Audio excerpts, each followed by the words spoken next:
2 is communication, Mr. Baxter. Mr. President, two items of communication. First, I received from Paul and Sherry Morgan would like me to express their heartfelt thanks and appreciation to the school board and the Kennard ISD community for the support and the love offerings that they received while Sherry's in the hospital.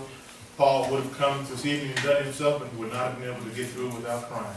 So I told him I would do it for you. He's so moved by all the expression of love and support that they received from the board and from the school district. Paul, after please convey that in a public meeting tonight. So thank all of you for Paul.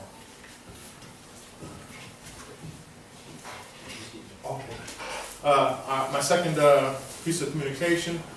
This plaque is presented to the Kennard Independent School District in appreciation for all of your help and support in making the 24th annual Christmas in Kennard a great success. And that's from the Christmas in Kennard Committee. We will display this prominently somewhere here in the office. And again, we want to thank all those folks in the Kennard Tiger family who worked and supported and participated in Christmas in Kennard. That's just such a fantastic event, and it's still exciting. Every year I get to attend that. It's mandatory at my house. Thank y'all.